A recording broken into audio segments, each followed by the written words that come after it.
Pope news now, and holy shit, we're popeless! Look, we got no Pope, Andy. We are in a no Pope situation right now. We just lost 100% of our popes, and we have a Pope-shaped hole to fill. If they tried to wake up the Pope this morning in the Vatican, Andy, they'd have pulled back the covers to see two pillows wearing a Pope hat with an iPod playing some faint snoring sounds, because the Pope has, to put it not mildly, the off, Andy. Or he's resigned, to put it in a significantly milder way. That is a sentence that hasn't been said for almost 600 years. Yes, he's gone. The 86-year-old father of 1.2 billion has quat. He's hung up his ferula and left those 1.2 billion children as orphans for a little bit, anyway, until the all-new Pope is unveiled. Papa 266!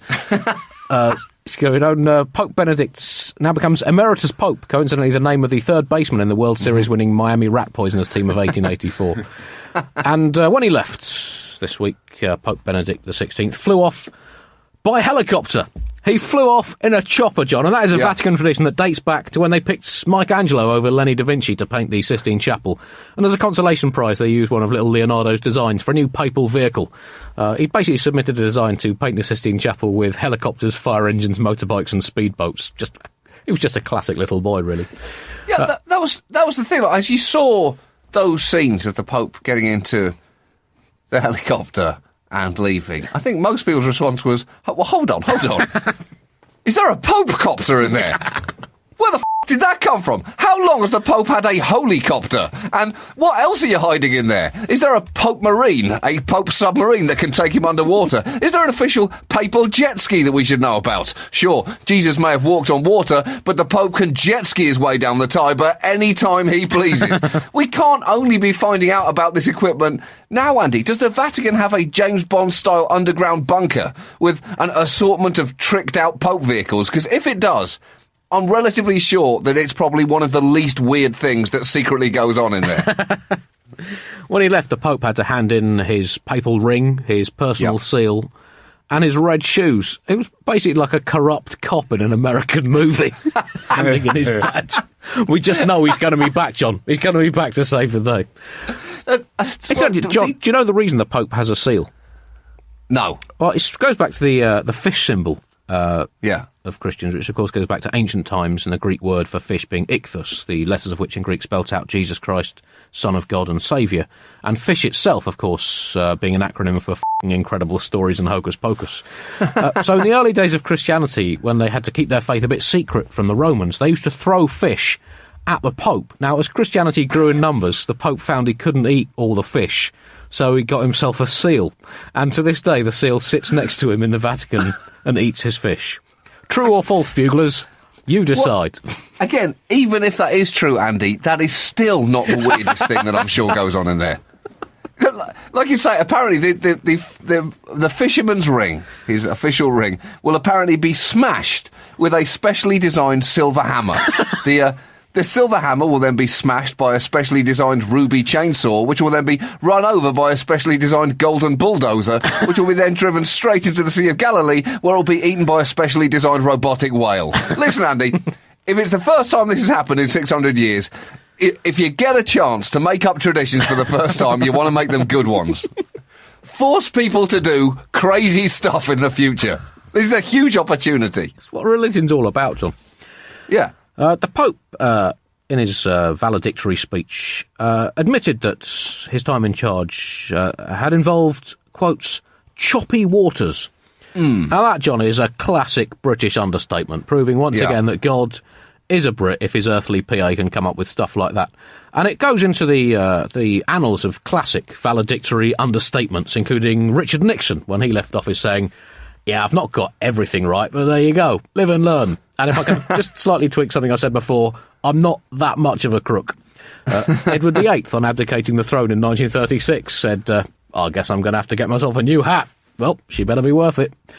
Neville Chamberlain, when he left office in 1940, said, well, Mr. Hitler has proved something of a troublesome diplomatic partner. Whilst Eva Braun, on her parting from life, said, well, Adolf, darling, to be honest, it has not been the classic fairy tale marriage I'd always dreamed of. Whilst Abraham Lincoln's farewell speech involved the words, boring! This play needs some action! You're right, Andy. Choppy waters was a restrained choice of words, to put it pleasantly.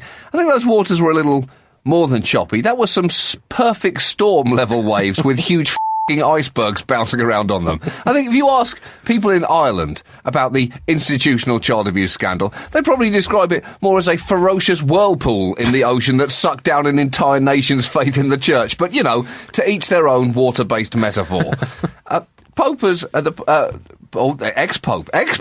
Ex-Pope Benny said his troubled papacy had included moments of joy, but also difficulty when, and I quote, "it seemed like the Lord was sleeping." And if that was the case, Andy, and the Pope has a direct line to God, why didn't he try and wake him the up, Andy? Sorry to interrupt you, Lord. I know how you like your rest, but I'm a little concerned that your church is falling apart at the seams. Was that sure? Yeah, sure. Yeah, I'll let you snooze. I'll pray you back in 5 minutes. No problem. But before you nod off again, can you just clarify what you think about condoms? Because there's a lot of people dying out down here because of it. Sure, no problem. 5 minutes it is. Snooze time. Sweet dreams. Yes, I'll be quiet. To be honest, I think he's been snoozing for quite a long time. About 2,000 years, in fact, because, you know, it's been 2,000 years since he really said anything of note. Yada, yada, yada in those days. Now, almost nothing. And when he does say anything, you know, bafflingly out of character, telling Bush to invade Iraq. My theory, John, is that God has had a stroke, possibly brought about by the stress of his son dying so young and his own residual feelings of guilt about his role in the matter. But you're right, his personal seal will be destroyed, his ring is going to be destroyed. Apparently all of this is nothing new, as the Vatican pointed out that objects strictly tied to the ministry of St. Peter must be destroyed. And I'd be a little more interested in the documents undoubtedly currently getting put into the solid gold Vatican shredder, to be honest. But I'm sure it's now an important tradition to be kept up as well, along with the ceremonial wiping of the Vatican hard drives. The final shift is going to be that the Pope will apparently give up wearing his red shoes, the shoes of the fishermen that have been a key part of his Pope style. And he'll be wearing brown shoes instead. Listen, Andy, I think we all know the only way to go out was to throw his red shoes into the crowd before strapping on his papal rocket boots, which there is no way they don't have in there, Andy. They've definitely got white rocket boots with golden wings up the side and crosses on the heel, and then fly off into the sunset, flipping the crowd the bird. That would have given the world a much better sense of closure on this. They've definitely got rocket boots, John. That is why the Sistine Chapel was painted so intricately, because from the floor, you can't see it clearly. It was painted for someone who has rocket boots to have a good close look. So the successor is going to be chosen in a conclave. Now, since the resignation, as tends to happen with anything that celebs like the Pope do these days, conclaves have become really trendy. People have been booking holiday conclaves and even stag and hen conclaves just to get that little bit of showbiz stardust in their lives. But what exactly happens at a conclave? Well, you don't need me to tell you that a conclave involves a meeting of the College of Cardinals. Man, is it hard to get a place to study at that place, particularly if you're doing biomedical sciences or sports management. Now, at the conclave, all of Catholicism PLC's biggest and holiest cheeses, a veritable collection of Grand Emmentails, hook up, hang out, catch up on all the goss, and play a cheeky little game of Pick the Pope. Generally, they'll arrive at 4:30pm for cake and canapes. Bit of karaoke around 5:30, or singing hymns, as church people like to call it. Checking with the boss, or pray, then dinner, bit of flesh, bit of blood, then a proper chin wag about all the potential popes on the shortlist. They'll natter about their respective CVs, maybe chuck in a quick drinking game or communion. Then they'll rate all the possible pontiffs out of 10 and knock off the best and worst marks, make sure no one has a wireless link up to a Malaysian betting syndicate under their mitre, and bingo, we have a winner. And then, party, party, party. Sorry, I mistyped that. Pray, pray, pray.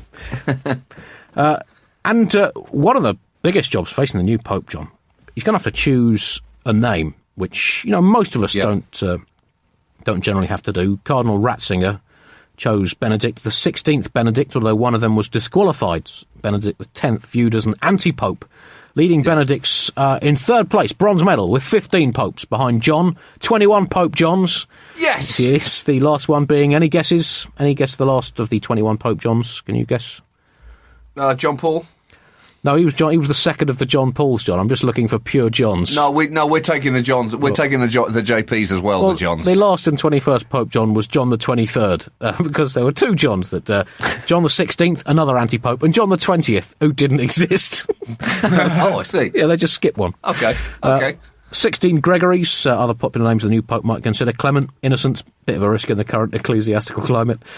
Pius, why not? Boniface, Paul, Kevin and Nigel. Or he could go off-piste with some of the less common Pope nomes like Sylvester, Adeodatus, Simplicius, Conon, or, and I really think this must come into consideration, Hilarious.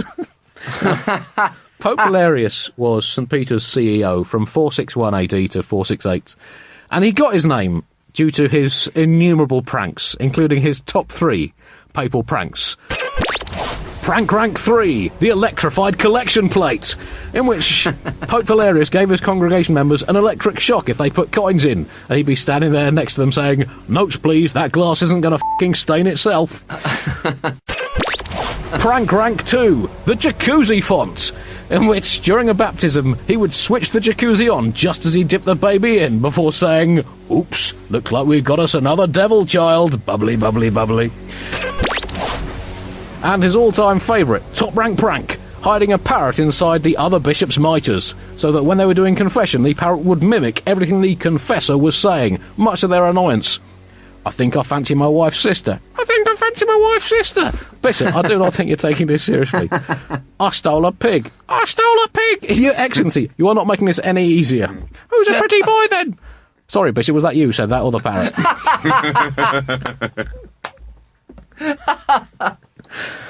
Now, of course, the new Pope could be set to come from outside Europe, as we discussed the other week. Cardinal Odilo Scherer from Brazil, 25-1 to pull on the papal briefs, so we could even have a Popal Dino the First, John. Yes, that's what I want. Other betting, 5-2 favourite, Ghana's Peter Turkson. Actually, as his name suggests, the son of Peter Tork, the keyboardist from the 1960s band The Monkees.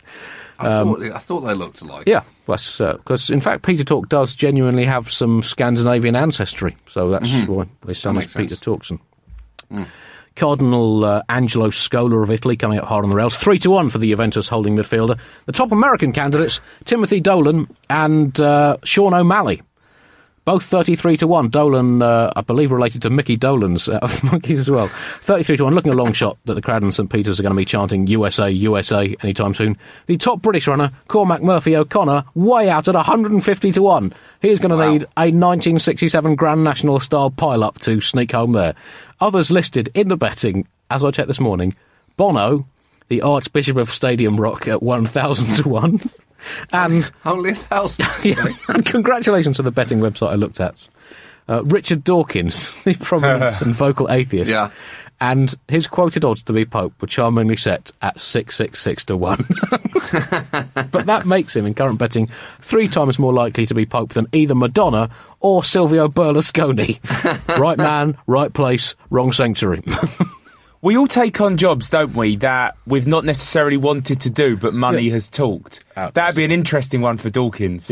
Yeah, I think that's right. I think the he could do ultimate it. sellout. Yeah. Well, so it's the problem with when you're a man like that, you're generally preaching to the converted, aren't you? Preaching to people who already agree with you. So I mean, that could.